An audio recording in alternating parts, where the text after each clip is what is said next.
السلام عليكم ورحمة الله وبركاته. ازيكم؟ يا رب تكونوا بخير وبصحة وسعادة وهنا في احسن حال يا رب. هاتي كده نص كيلو داجن سبونج وكوباية الا ربع بس من المية وتعالي هنعمل عظمة. طريقتنا النهاردة سهلة وبسيطة جدا ومبتاخدش وقت خالص في التحضير، وانا متأكدة لو حضرتيها بالطريقة دي الولاد هيدمنوها، طعمها في حتة تانية خالص. يلا نسمي الله كده ونخش على الطريقة بتاعتنا على طول. بسم الله الرحمن الرحيم. اول حاجه هنا معايا نص كيلو دقيق سبونج جاهز زي ما انتم شايفين كده. لازم مضرب كهرباء، ما ينفعش مضرب يدوي زي ما انتم شايفين كده. وهنزل عليهم بكوبايه الا ربع بس من الميه، وثلاث حبات من البيض بدرجه حراره المطبخ زي ما انتم شايفين، واحده واحده معاكم اهو. بعد كده ده اختياري براحتك، لو حابه تضيفي فانيليا براحتك، مش حابه انت حره. وبعد كده معايا برضو ده اختياري معلقه صغيره كده من محسن الجل الشفاف.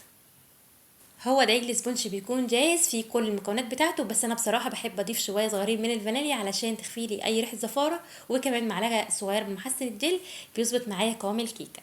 لو حابين تضيفوهم براحتكم. الفرن بتاعي مظبوط على درجه حراره 180 وانا بحضر الكيكه بتاعتي زي ما انتم شايفين كده. القوام بتاعها بيكون عامل زي الكريم شانتيه بالظبط.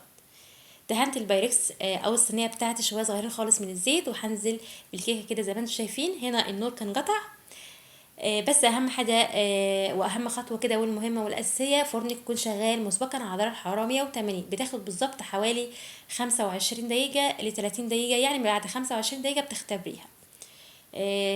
خلاص ما بتلزقش معاكي بتطلعيها، حابه تفضل كمان ممكن تفضل من 25 ل 30 دقيقه. بعد كده بتسيبيها تستريح بس دقيقتين، وبتشيلي وشها بالشكل ده زي ما انتم شايفين، لان وش الكيكه بيكون شايل زفاره البيض، مش مستحب يعني ان هو يفضل. بسيبها تهدى دقيقتين بس، وبنزل عليها باللبن زي ما انتم شايفين كده. بنزل عليها بكوبايه الا ربع من اللبن او كوبايه حسب ما تشرب معاكي. بركنها كده على جنب، لازم اسيبها تبرد تماما في الخطوه دي. معايا بالظبط 100 جرام من الكريم شانتيه زي ما انتم شايفين كده، بدون سكر او بسكر زي ما انتم حابين براحتكم. بس انا حبيت اجيبها بدون سكر علشان مش عايزاها تكون مسكره زياده عن اللزوم، عشان انا لسه هضيف عليها شوكولاته بيضاء.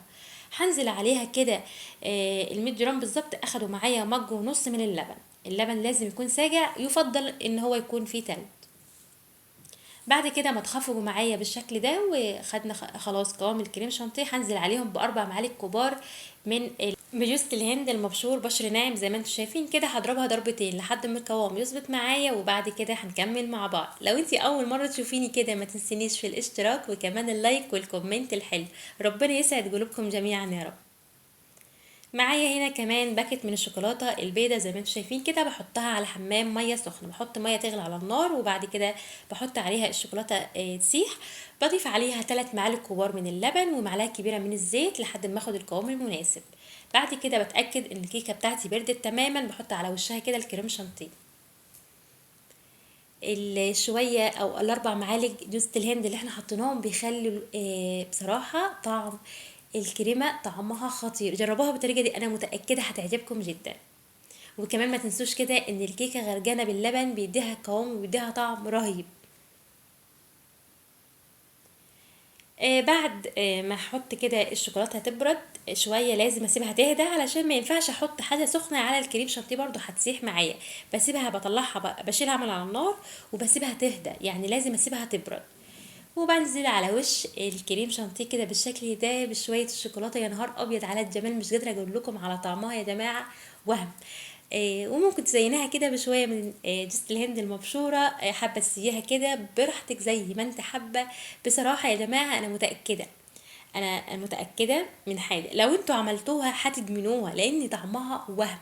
خفيفه جدا هشه زي السحاب. انا مش عارفه اسميها كيكه، مش عارفه اسميها جاتو، تورته، هي نوع كده ميكس بين كل الكيكات الحلوه. بصراحه طعمها خطير، خفيفه وتنفع معاكم. ممكن الولاد كمان ياخدوها معاهم المدرسه كفطار. من طعمها وحلاوتها هيدمنوها بصراحه. يا رب يكون الفيديو افادكم، والسلام عليكم ورحمه الله وبركاته.